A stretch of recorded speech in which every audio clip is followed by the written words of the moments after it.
Welcome to the Willy Wonka podcast. I am professional film critic Sean Patrick. With me is Jeff. Howdy. And of course, Jeff, tell people where they can find you. You can find me all over the place on all the socials and whatever. My Etsy shop is Art Guy NYC, even though I don't live there anymore. Jeff Lasseter Pop Cult is my Instagram, where you can see all the new stuff I'm working on and go directly to my Etsy and everything from there. And jefflasseter.com is my website that I haven't updated in a while. And I got to say, you posted a piece on Hitchcock's The Birds this week that is one of the best you've ever done. If my car hadn't blown up this week, I'd be buying one of those. Well, Christmas is coming. It's awesome. It truly is. Thank you. I can post it after the show. Yes, do that. And let everybody see that and purchase it. Everyone buy that. I sold one last night to a friend on who I've never met. You know how the internet is. Mm-hmm. And she bought that in a Rocky Horror Picture Show print. Oh, nice. And I'm feeling generous, so I threw in a Christmas sticker. Very cool. You never know, if you order something, you might just get a Christmas sticker popped in there. Even though at this point it'll arrive after Christmas, unless you're in the Quad Cities area. All right. Like I said, I was just really blown away by it. Thank you. I'm trying to do a pre-order for a Silent Night, Deadly Night poster that I've done. That, like most of my artwork on my Etsy, it kind of went over like a lead balloon. Although I really like the piece, and I'll post it, and I hope everybody is like, if I can get 5 people to pre-order it, then I can have it printed. I'm just super broke because of the holidays and being underemployed and, the life of an artist. Yeah. So. Now, my stuff is at geeks.media, horror.media, seanatthemovies.blogspot.com, and at Podcast Sean on Twitter.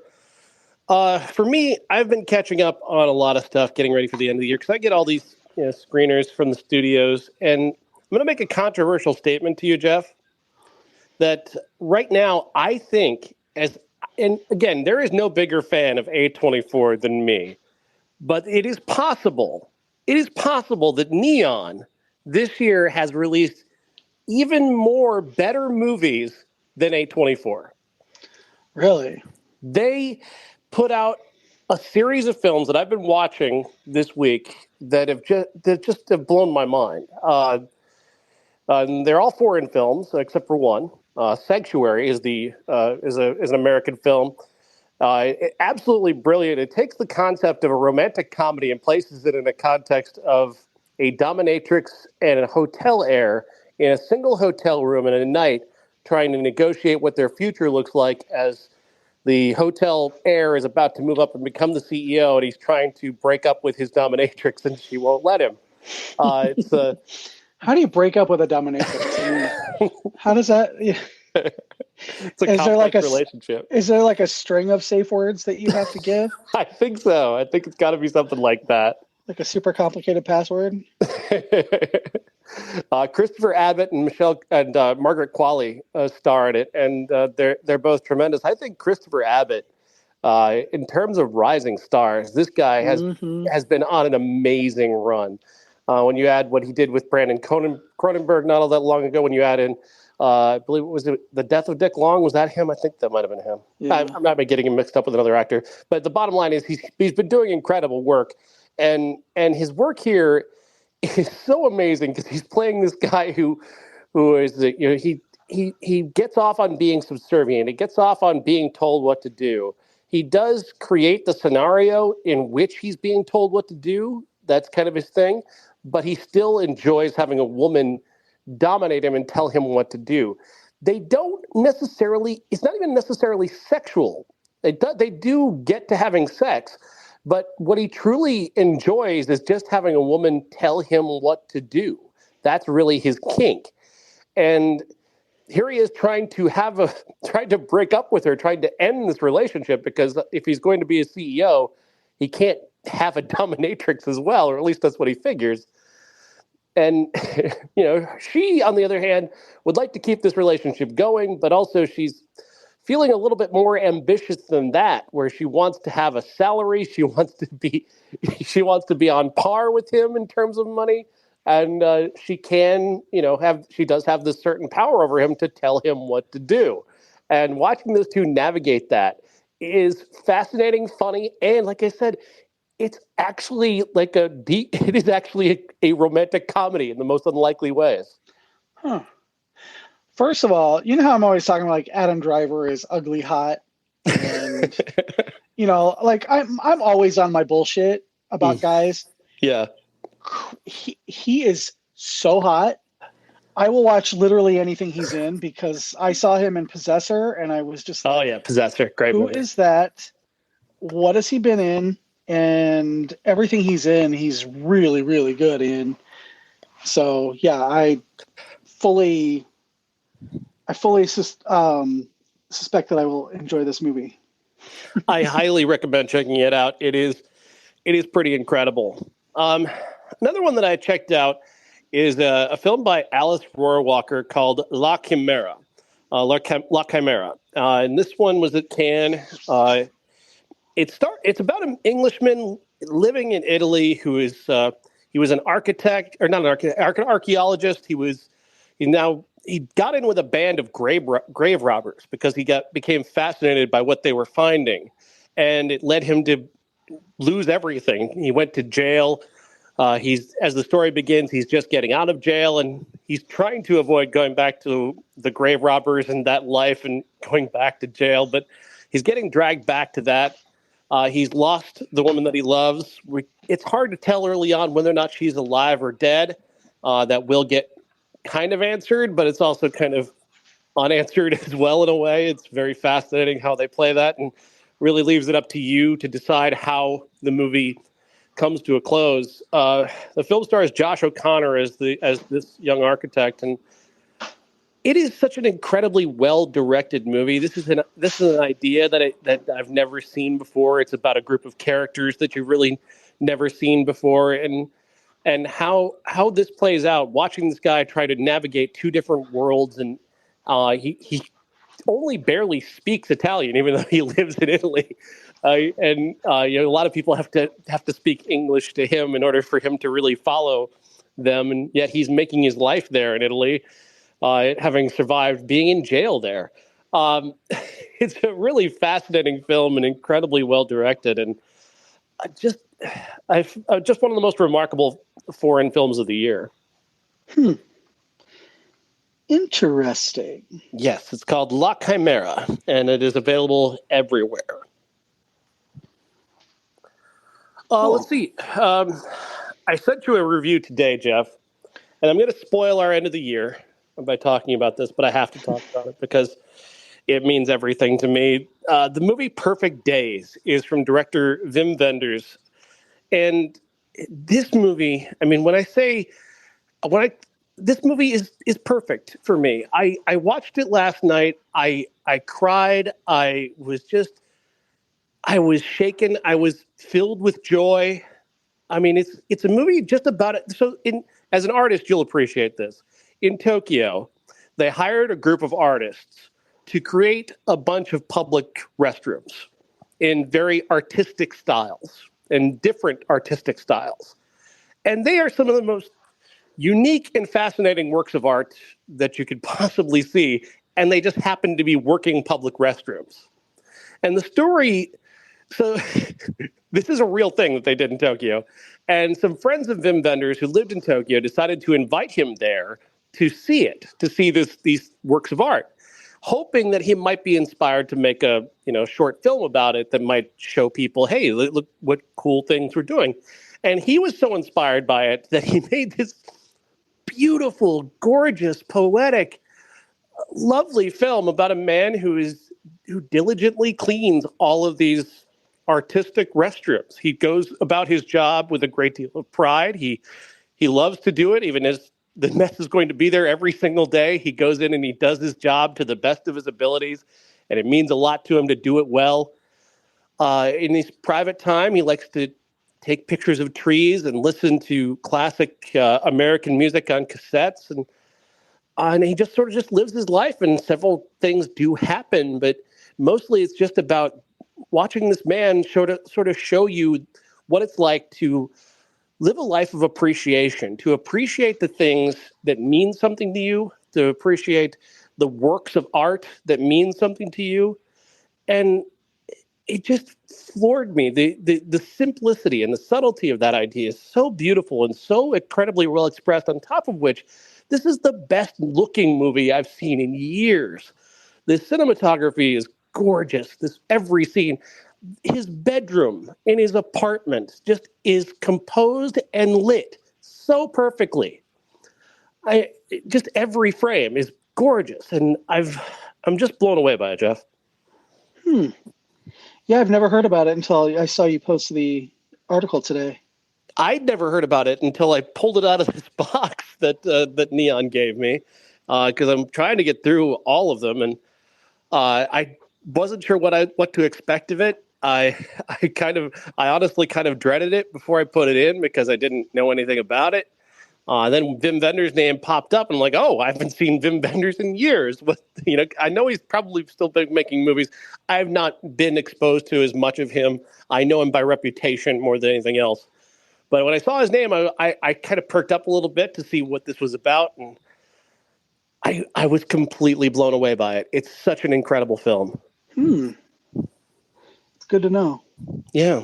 Two more I want to recommend to people. I won't go on as long about these two, but Fallen Leaves, Aki Kaurismäki's new film from Finland, is incredible. It takes Hollywood romance of the 40s and shrinks it down to the scale of two poor people living in modern day Finland.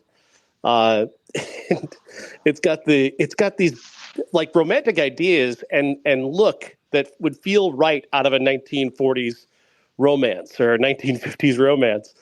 But it's on the scale of two people who are just barely above the poverty line. And the way he balances those two things is just absolutely brilliant. It's a great, great film. And I saw Kelly Reichardt's movie. I didn't realize Kelly Reichardt had put out a movie this year, but Showing Up with Michelle Williams is another brilliant film about an artist who creates sculptures, and a very quiet woman with a very quiet life. I guess there's a theme going on there with just people having these very quiet lives as artists and weirdos and such. It's a really great film. You're gonna be bothered by this, but it reminded me of that oh God, now I would lose the title, of course. Gene Dealman. It reminded me of Gene Dealman, and it's got a lot of that patience and a lot of that letting you walk around in the frame and figure out how you feel about what you're seeing, and it's a lot like that, and but as done by Kelly Reichardt. I really loved it. So there. Well, if it's a lot like Gene Deal, I probably will not. But that's just me being pedestrian.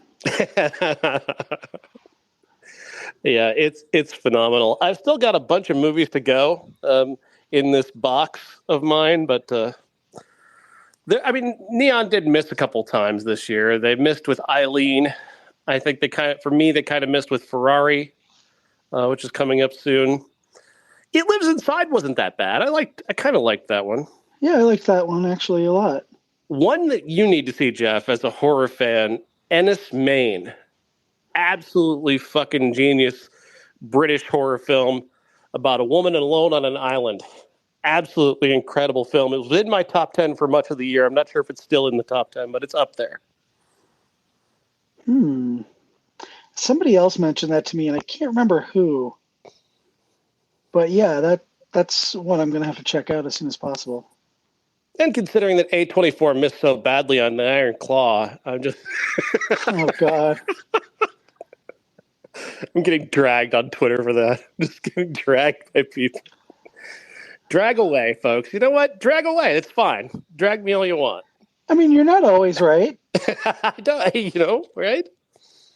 I can take it. I hate that movie. It's not in my It's not in my 10 worst because it doesn't deserve that. It's too. It's too not terrible to be there, but it's certainly not good. I'm not making a 10 worst. I have my ones that I didn't like, but I've decided to not be that way this year, like, oh, it's the worst. And I don't want to rank because art is subjective. And I know that, like, there are people who have told me to my face they hate my art. Mostly that's just people on Twitter who I disagree politically with. But, it's when somebody says, oh, I don't like what you did, and it's something that's personal or whatever, I'm just kind of like, yeah, I get it. Mm-hmm. All right. But I thought about it today because somebody was like, oh, the worst movie I've seen this year. And it was not Iron Claw. It was Beau is Afraid. And I liked that movie. That's a great movie. I love Beau is Afraid. And I mean, as I've gotten away from it, I've cooled on it a little bit as far as, but it's not, if I hated it, I would never, like, if I met Ari Aster, I would talk about the stuff I loved. Mm-hmm. Midsommar and Hereditary, and I would talk less about Beau is Afraid because I didn't love it as much as I love the other two. I still liked it a lot. It might make my top 10. It's in my top 3 for sure. But I don't mind making a worst of list. I think there's something valuable in trying to encourage people to be better. Specifically, that whoever made Back on the Strip, that person needs to find Jesus. He needs to find something else to do with his life. Because this movie, it's absolute trash from beginning to end. It's still 90 minutes of my life that I want back. And I'm going to remain angry at that as the worst movie of the year. I'll just run through it right now because we're not going to do the worst list on the best of. So maybe I do. Diane Keaton continues to make terrible films after terrible film after terrible film. House Party. I think it might have been the same director as Back on the Strip, so that guy really sucks. I'm Mordecai is Judd Hirsch starring in what appears to be a 90-minute iPhone commercial.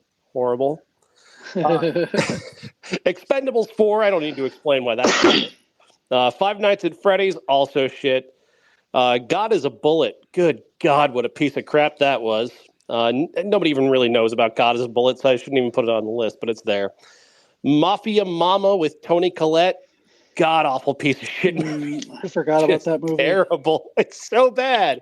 It's such a bad movie. You People with Eddie Murphy and Jonah Hill. Oh, man. Oh, yeah. That was not a good movie. Insufferable. It's insufferable is what that movie is. And Quiz Lady. Quiz Lady with Awkwafina and Sandra Oh, mostly because they just wasted two incredibly talented people in a really awful movie. And then the last one is the incredible career decline of a formerly very good director. Why does that always happen to me? I have a point to make and I just lose it. I was just about to say his name and it just left me. I don't know. Oh. The director of Ms. 45, Abel Ferrara. Oh, yeah. The continuing career decline of Abel Ferrara with the movie Padre Pio, in which he takes two different movies and tries to sew them together and pretends we don't notice. Like, he's got Shia LaBeouf in one movie, and he's got an Italian uprising against socialism in another movie, or fascism in another movie, and they're just sewed together so poorly to the point where Shia LaBeouf never interacts with anybody who's in the other story. And it's clear he wanted to tell one story and had to tell the other one just to get the movie made. Yeah, Ms. 45 was great. He is hit or miss for me. Mm-hmm. I first discovered him when he worked with Madonna and The Dangerous Game or whatever it was called. I don't even remember, but it was just bad. And that partially is Madonna because Madonna's not one of our greatest actresses. She's That not is. as bad as like she's made out to be. Because she does do some funny stuff and stuff like Who's That Girl? And, I think she was career high in Evita. Desperately Seeking Susan is great. She's best when she's playing somebody closer to herself. And when she was doing all these like femme fatale, like Body of Evidence, I think we've talked that to death. Yeah. But I saw that and I was just like, I'm like, this is supposedly some avant-garde director, and that's not what I. So that was I didn't see Miss 45 until way, way later. Yeah. So. Yeah, we just saw. I mean, we did it at a classic not all that long ago, and it was really great. And he's done a couple of other movies that he did one with Willem Dafoe not all that long ago that wasn't bad. It was about the director of Salò, Pasolini, which is a topic obviously I'm pretty fascinated with. So, but yeah, last year he made the worst movie of the year as well. So I mean, or one of the worst movies of the year last year, what he made with Ethan Hawke, the name of which I can't even remember, but it's the worst looking movie I've ever seen in my life. It looked like it was shot on like a flip phone. It was so bad. It was so awful. But yeah, I don't mind making a worst of list because I think there's a lesson to be learned from these movies, and the lesson is to be better. Try to be better people. Try to make something better. These are very talented people who don't need to make 90-minute iPhone commercials or the same romantic comedy they've made for 25 years or a movie about strippers in Las Vegas. Oh God, back on the strip is so bad. All right, so I got that out. I got that out. So I feel better. Let's talk about this, or talk about our new movies, because we're here to talk about the Willy Wonka cinematic universe. And of course, we'll talk about first the new movie Wonka, starring Timothée Chalamet as Willy Wonka, who comes to England to set up shop. He wants to sell chocolate in the biggest chocolatier area in all of England. He wants to start a shop, and things happen and conspire to get in his way. But obviously, we know he goes on to build his own factory and so on and so forth. This is a musical, which a lot of people weren't aware of when they went into this, which I think affected a lot of people's perceptions of this film. Just if you walked into this not knowing it was going to be as musical as it is, I'm going to remind you that you should have seen the first one. But nevertheless, I kind of enjoyed this. I didn't expect to. I went into this thinking this was going to be not going to be good. I went into it because I didn't recognize I don't know the director, and Chalamet. I think he hasn't really missed all that much. I didn't love Bones at all, but other stuff that he's done, like Call Me by Your Name, and the smaller roles that he's played in Lady Bird and other things, Dune was a great performance. So I guess I should have trusted him a little bit more, because once I got into this, I really did kind of get into this and really enjoyed it.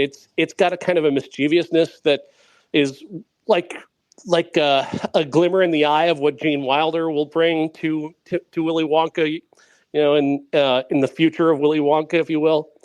I didn't think he sang all that bad. There's a lot of people dragging him for his singing. I didn't mind his singing at all. It's fine. It was fine. He did a good enough job. And I really liked the young girl in the movie. The young girl in the movie is tremendous. She is such a sweetheart, and she does she's just so much fun to watch, and she really is a good foil for him. Calah Lane plays his young assistant, and the only bad thing about her is, like, when I watched then the classic Willy Wonka, I'm going, well, how do you explain what happened to her and all the supporting characters from Wonka? Yeah, exactly. Because, like, the only character that kind of, at least in name only, carries forward is Slugworth. Yes. Although he fell into a vat of skin bleaching cream over the years. Well, no, that wasn't the real Slugworth. You didn't know that? Oh. Yeah, that wasn't the real Slugworth. That was Willy Wonka's own spy. Oh, On that's right. That's right. yeah, That's right. yeah. We'll get to that. Um, what did you think? I gave this one a pass. I like it. I like it.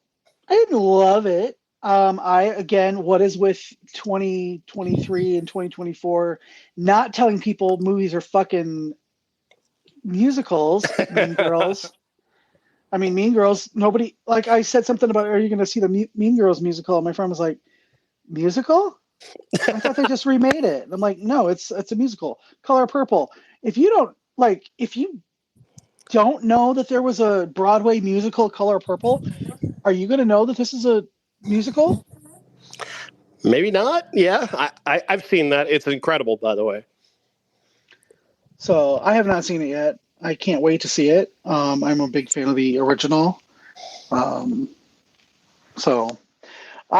it's remember when Chicago came out 20 years ago and it was like, oh, this new musical and everybody was really into musicals again. And I want people to know that they're going into a musical so that they're into it. I feel the same way because I think trying to hide it is kind of silly and is going to hurt. Like I think it hurt the perception of this film. I think it hurt the audience score a little bit from people who don't like it when people break into song. At the same time, I understand it from a business perspective. Musicals Because of have Cats. been down.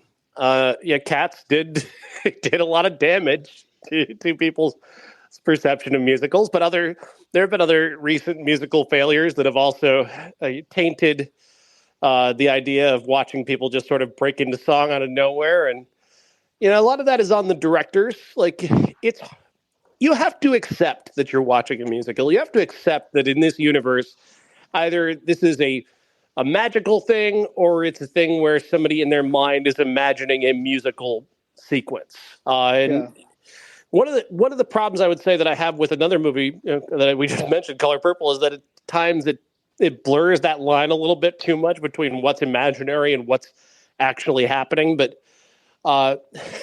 this movie adopts a pose on the musical lines where it's magic. So magically, everyone's going to be able to hear the songs. Magically, everybody's going to be part of the choreography, and then we just accept that this happens in this universe. Yeah. And it worked for me.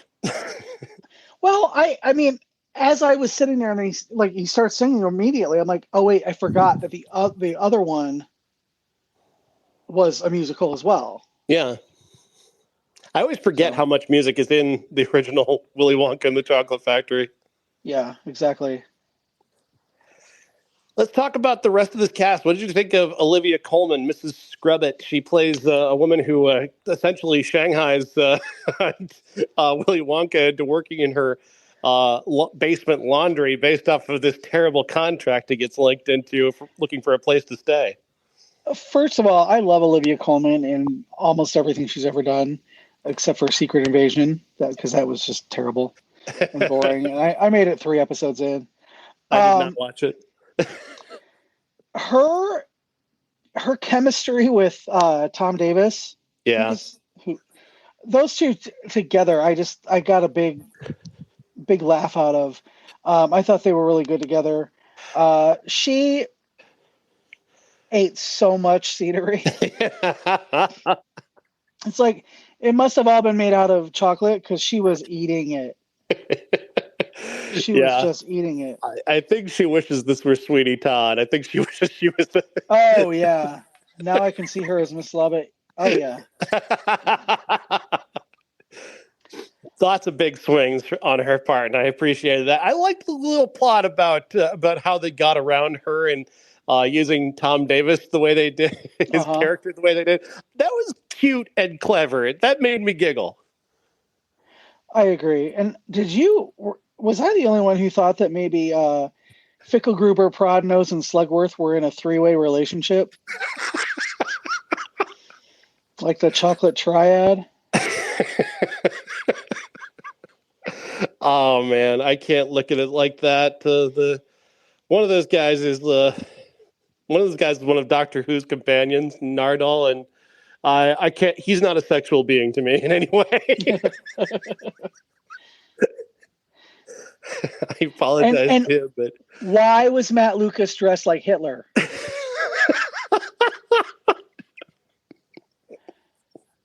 Okay, I am friends with some of his friends, and he's apparently a really great guy. Why did he let them dress him like Hitler? I don't know. I don't know. Like blonde Hitler. Oh, that was terrific.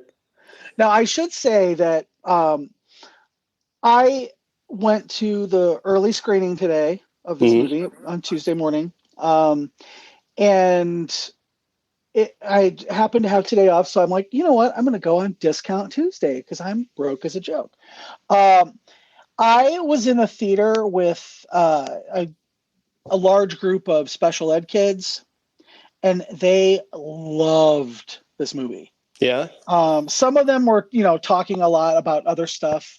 They were a little further down, and I let it slide because, whatever.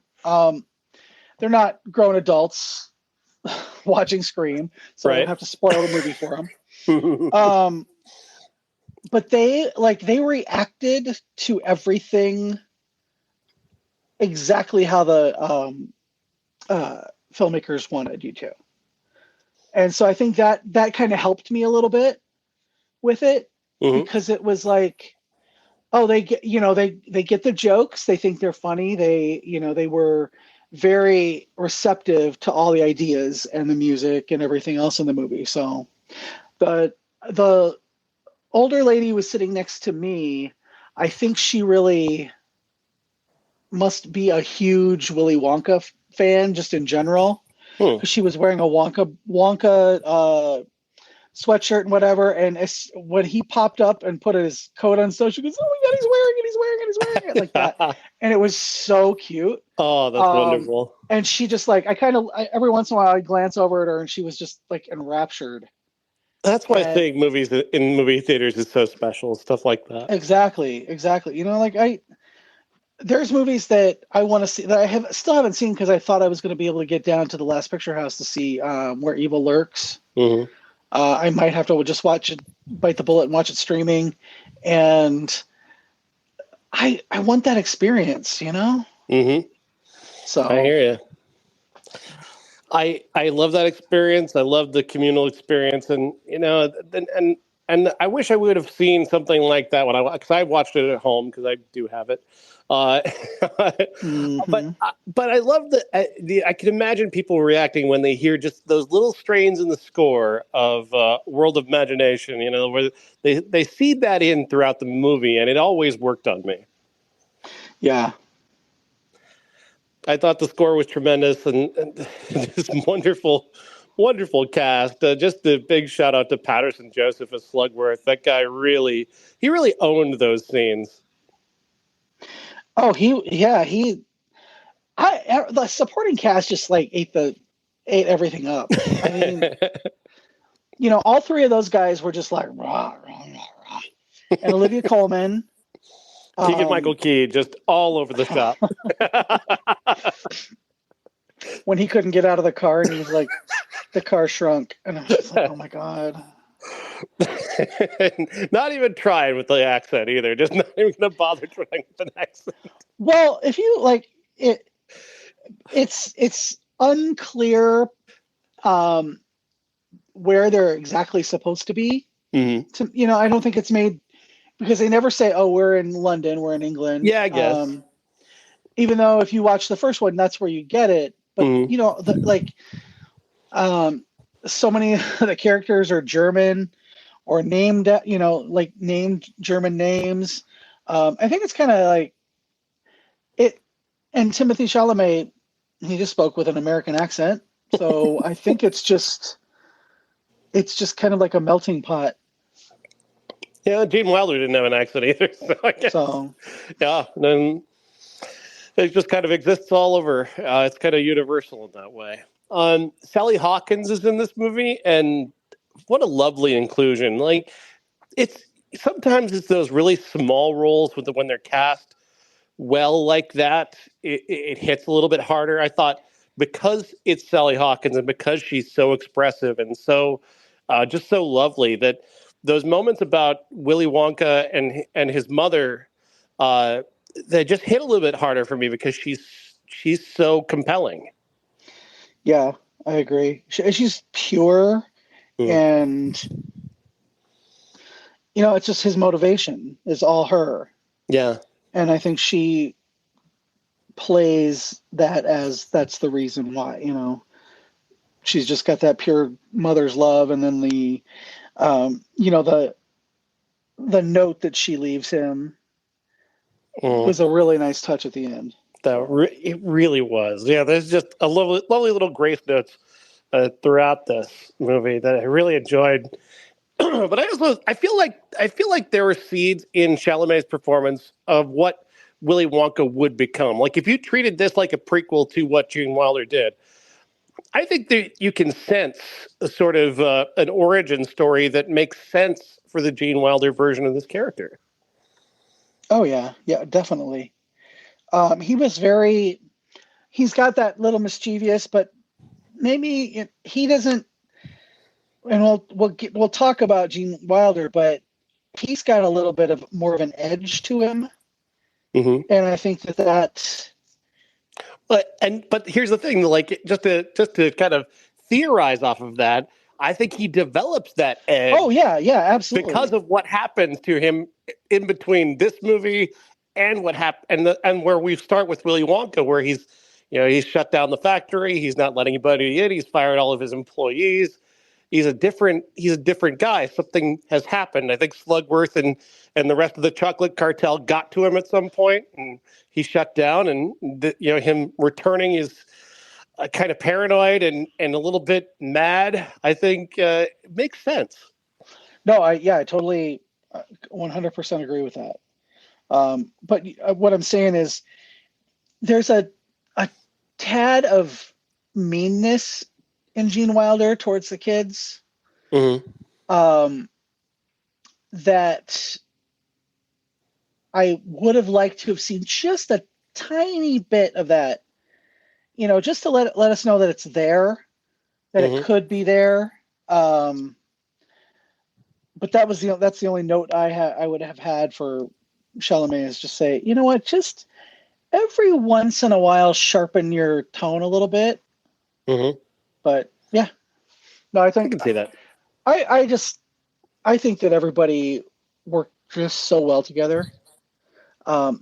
It's not going to be on my top 10 or anything, but it was fully enjoyable for what it was. I didn't want to see it, and I wouldn't have I wouldn't have watched it in the theater if it wasn't for the show. Well, I'm glad you did. So. We haven't mentioned one of the major cast members. We haven't mentioned Hugh Grant yet. Oh God, that was fucking. Oh my God, how disturbing was that? Now, see that he's kind of I think I didn't mind him doing that, but when I went back and I watched, of course, our classic, I was like, how does he fit with those Oompa Loompas? Because those Oompa Loompas feel like they're much bigger than him. Well, they are. They really are. I mean, just so they're described in the book as knee high. So, technically, like a little more true to the book then. Yeah, he's more true to the book. Even Deep Roy in Charlie in the Chocolate Factory with Johnny Depp, even he is more true to the book as far as, because they don't describe them, they just say they have long hair, speak their own language, and they're knee high. And of course, in 1970, they're not going to be able to like deep fake, all the little people to make them smaller. So yeah, it makes sense that they would actually do it the quote unquote correct way. But he was just, there was something so disturbing about his performance. And I don't know what it was for me. It was just a little like, A little uncanny valley, maybe. I don't know. Interesting. I didn't have as much of a problem with him as that. I in fact I loved his insouciance. Yeah, I think he brought a. I think I could see him kind of as a leader of the Oompa Loompas of the future, maybe. But Yeah, it just doesn't quite look enough like them to make it work. But yeah. Well, he's not. I mean, okay.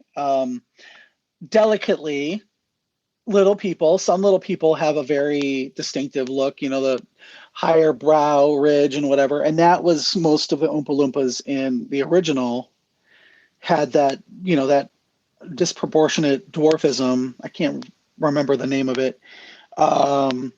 But they just used his actual face. They didn't do any prosthetic work or anything. I couldn't imagine them trying to do that. So yeah, he's not going to look like one of the original Oompa Loompas. mm-hmm. But I think that the makeup and the hair went, long enough of a way, I guess. Do you want to say anything about the Johnny Depp Charlie and the Chocolate Factory? Missy Pyle was in it, and I love Missy Pyle. So I before we got on the show, I pulled up my review, and I thought I didn't like it, but apparently I'm reading my review, and I guess I kind of liked it. I said, Charlie and the Chocolate Factory is a joy for children of all ages. Even diehard fans of the original won't be able to deny the wonderful artistry of this reimagining. Damn. I know, weird, right? I didn't have I have Tim no Burton memory give of you a liking it handy that in the much. theater? I apparently really enjoyed it. I saw it in the theater. I don't remember a lot of it, and I thought about rewatching it. Mm-hmm. I don't own it, and I thought I owned the original. I own it. I own it on disc, and I thought it was in my Voodoo collection, but apparently it's disappeared. So, yet another reason why physical media matters. Amen to that. Yeah, wasn't going to rent the Tim Burton one. I'm just not. And I don't remember liking it. I remember being like, oh, there's Missy Pyle. I like Missy Pyle. She's friends with some friends and apparently a very nice person, but yeah, not nice enough for me to like that. So the lasting legacy of it for me is just how much Johnny Depp was playing Michael Jackson as Willy Wonka. Yes. That's really the only thing I actually like took away from it, to the point where I even didn't remember that I liked it. Yeah. He was just so off-putting in it for me. Well, apparently I don't have a good enough memory of it to talk about it. So, fine by me. Yeah. So, Willy Wonka and the Chocolate Factory, the classic this week, of course, based off of the fact that there's a new Wonka movie in theaters, directed by Mel Stuart, released in 1971, and of course, starring Gene Wilder. And really, when I reflect on this movie now, Jeff, I think to myself that the wrong Gene was nominated for an Academy Award and won an Academy Award in 1971, because in 1971 they gave the award to Gene Hackman, and they didn't even nominate Gene Wilder. And Gene Wilder kicks ass in this movie. He is amazing. He is a marvel. The movie takes on this new dimension when he finally comes on screen as Willy Wonka. The wit, the slyness, the way that he's willing to let these children kill themselves. That somewhat kind of sort of sinister vibe to him. It's just exciting to watch. And I developed a theory as I was watching this, Jeff, that I think the real progenitor of the Gen X attitude, that level of sarcasm, that unwillingness to connect emotionally with anything for fear of it will betray us, I think that comes from him. I think this might be the thing that created the true Gen X attitude. Well, you're not far off, maybe. I mean, there's a few other things. Obviously, I think The Simpsons and Conan O'Brien certainly have a role to play there. But honestly, truly, like when I was watching this, I'm like, this reminds me of so many people I know. Yep. I mean, for me, it was Janine Garofalo in Reality Bites, but I see that now. That movie for me is a little on the nose. That's a little bit too much. You know? I was working at the Gap when that movie came out. Yeah. And we were all like, we had a video that they sent us of them making the movie, and then we all went to see it as a group. And Winona Ryder was like, "I'm not going to work at the goddamn Gap," and we are like, "Oh, cool."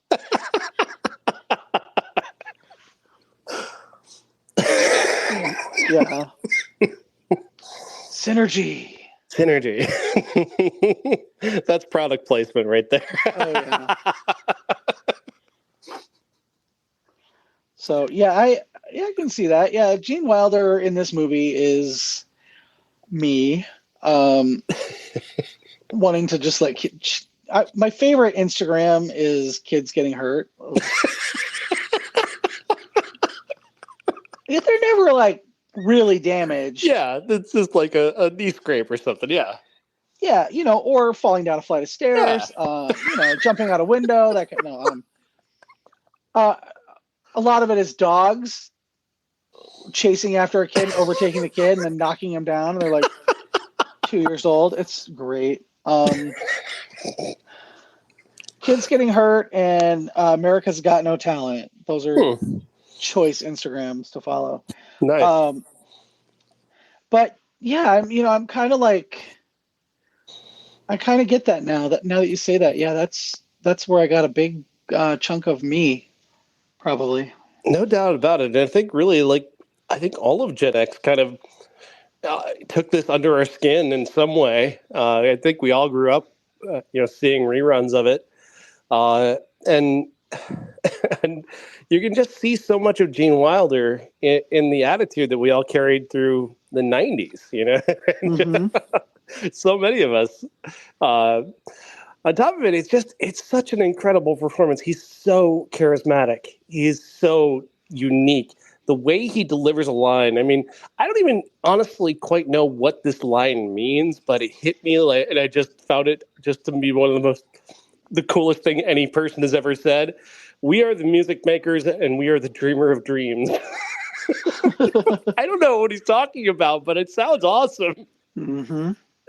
Did you watch The Office? Some of it. Did you watch it when James Spader was on it? No, I didn't. So James Spader played Robert California, and he was the CEO of the company that bought Dunder Mifflin. And he was supposedly this very rich man who was super decadent. And rewatching Willy Wonka after many, many years, I was like, I wonder if that's kind of where James Spader got his characterization of Robert California, because it's like, oh, don't come back. He's just very kind of blasé about everything. Mm-hmm. And then he's very, very, very intense about other things. And actually, at watching this again, I'm just like, oh, I'm getting some Robert California vibes. That's an interesting thought. That's interesting.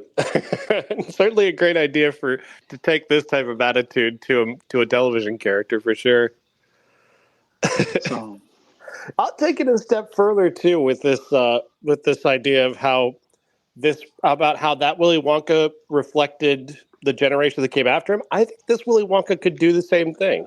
This new Wonka, like in terms of being earnest and sweet and generally kind to people, like that is something that hopefully is filtering down to this next generation of not wanting to be, horrible to each other. I get a sense that maybe that's that's a vibe that they could be picking up on, I hope. And certainly that movie, reflects that a little bit. Well, yeah. I mean, if you look at somebody like, Post Malone, take him for instance, very sensitive, very grounded, very just sweet and nice, and doesn't like take his masculinity to a toxic level.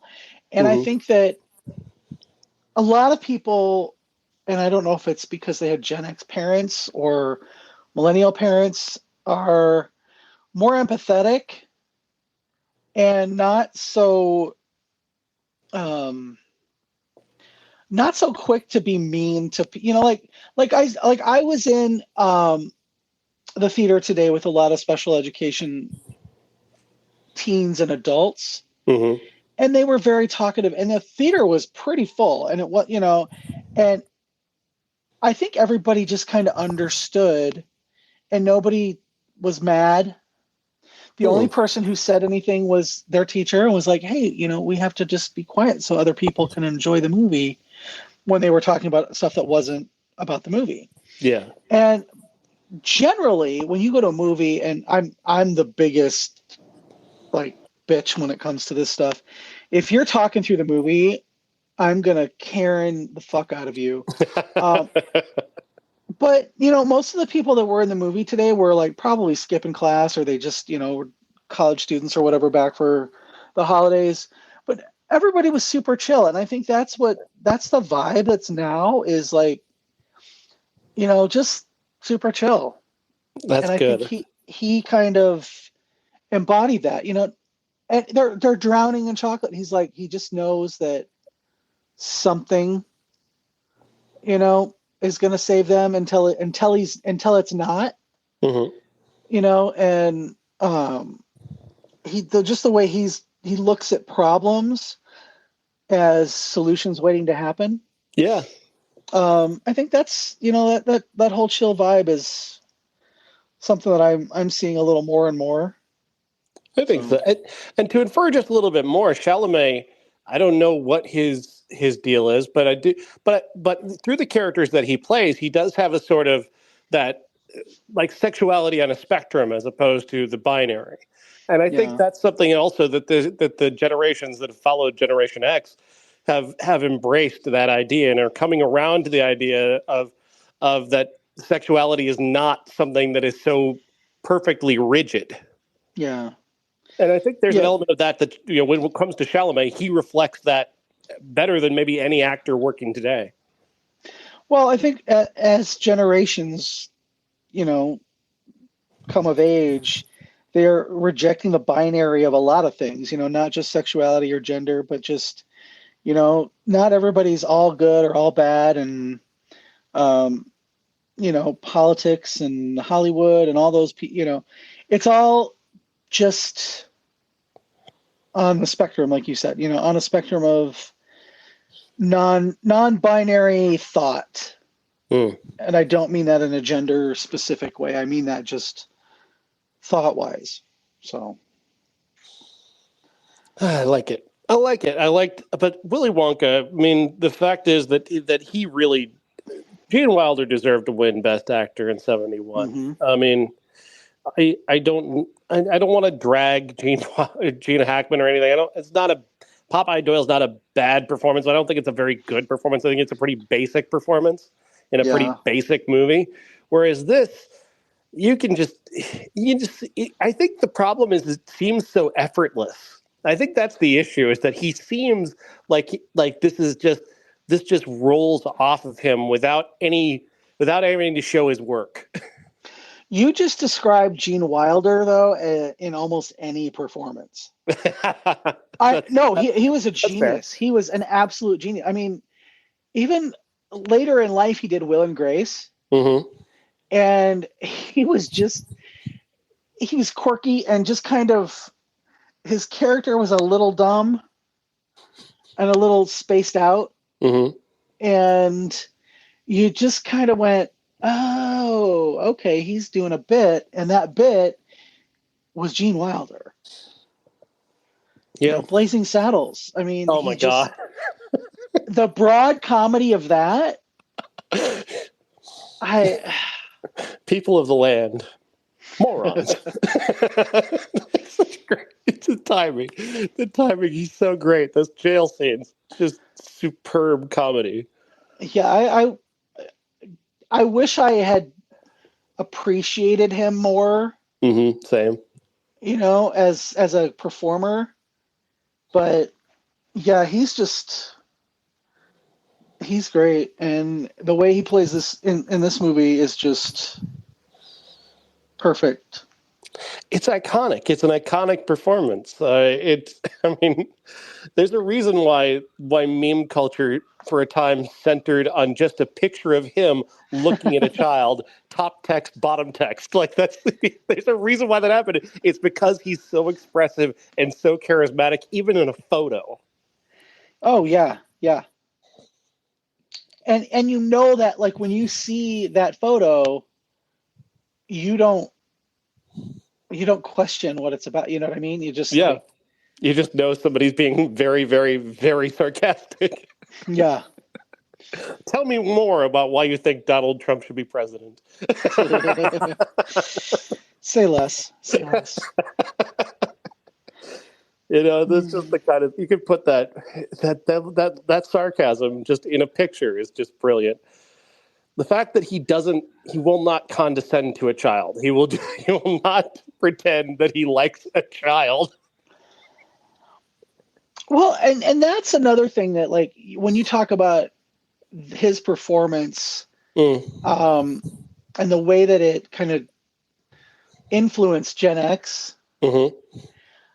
I was at our uncle's 90th birthday party this weekend, and I noticed that our cousins' kids, having been like raised by us, you know what I mean, are talk to the little kids like they're little adults. In a good way, not in the, let's talk about our feelings. No, not like that. Right. In the, hey, you little bastard. The way my dad talked to everybody. Hey, fuckface, come over here. That kind of stuff. It just treating them like they have their own agency. And I think that was one of the things about his performance, that he realized that these kids all have personalities. And yes, they're like, for the movie and, in the book and everything, they're very standardized, stereotyped kids, but he knows that they all have a personality, and he treats them like they have a personality. So, and I think one of the things that the director of the movie, who does not get enough credit for his work here, Mel Stuart, and this screenplay was actually written by Roald Dahl. They define these kids. They give them basically one trait, and they play that trait, and that's the only trait that they have to play. And I think simplifying that to each of these kids probably improved each of their performances. I agree. I just think that Roald Dahl, whether he was a good guy or a bad guy, history is all over the place about it. He was he just knew how to get in a child's mind to tell a story about him. And, I think that's why the character of Charlie is so pure, while everybody else, is just a little fucking monster. Yeah. Term, yes. These kids are so fucking obnoxious, and to the point. And I think it's purposeful. I do think it's purposeful, but they are obnoxious as hell, to the point where when something bad is happening to them, you don't feel bad for them. No. I mean, they are just like, they are the worst of the worst. They are. I want it now, Daddy. And that's the thing too. It's like, these are the people they're going to go on in life and get everything they want regardless. So to see them at some point in their life at least get some kind of comeuppance, to see them not get what they want for once, is just kind of nice, because they're going to grow up to be senators or something, leaders of industry, and get everything they ever want, handed down to them by their parents. So watching one kid nearly drown in a river of chocolate or another one get turned into a giant purple balloon. Like, yeah, at the very least, we got that for a moment. Full disclosure, I played Augustus Gloop in high school. Oh, yeah. Wow. Yeah, that was... I played him, like the movie, like I was just some dumb kid. But, yeah, I was Augustus Gloop. Augustus Gloop, you great big greedy nincompoop.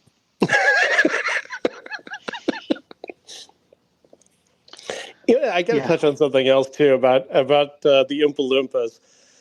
I think the cadence of the way they sing has this sort of dark undertone to it. Oh yeah, they are so dark.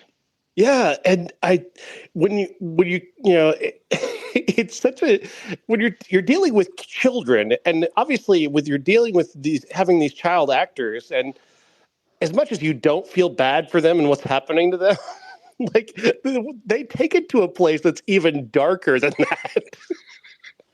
Mm-hmm. And I really appreciate it. Like it's such a unique touch to wrap up every one of those. Not death scenes. I don't think they're deaths anyway. No, they're not. They're not dead. But to wrap that with these rather dark musical interludes, it's so perfect. Mm-hmm.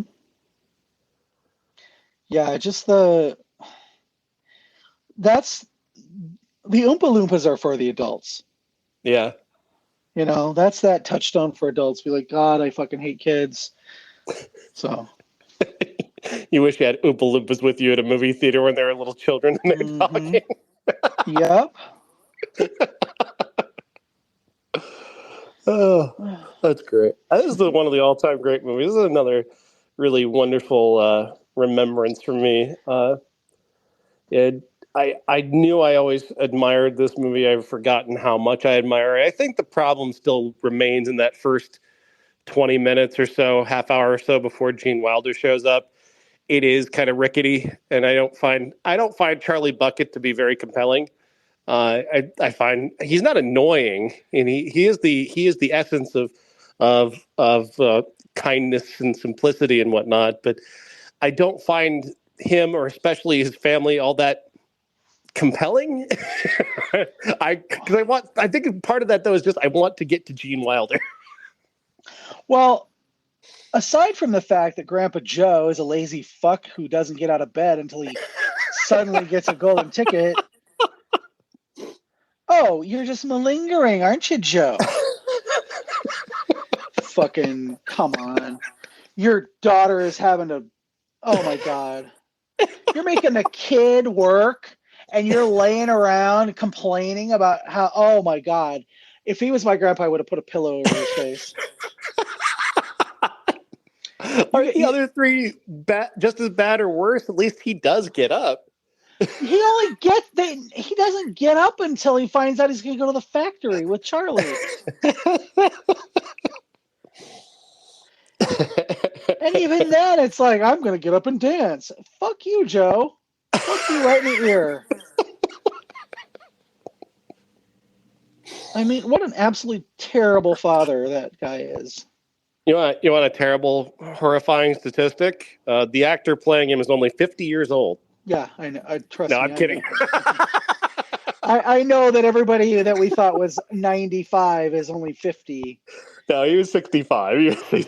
I just thought that would be a little horrifying element for everybody for a moment. How would that be possible?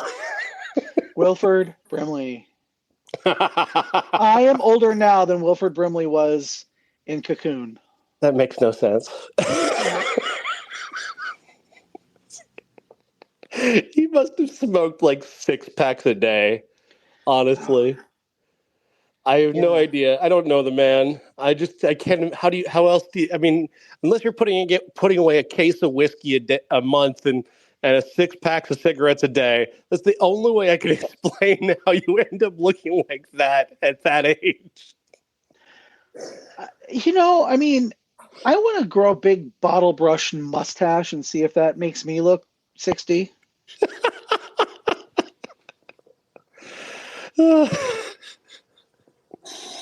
Man, oh man. Did I tell you my theory on that? About why people looked so much older back in the day? And why we don't look so much older today? Tell me. Smoking in bars. When we were coming of age, they'd gotten rid of smoking in bars. And I think that we spent a big part of our generation going to bars where there wasn't smoke in the air everywhere. Yeah, well, explain this then. How come when I was a senior in high school and I looked at the old yearbooks, because I was on the yearbook committee. Yeah.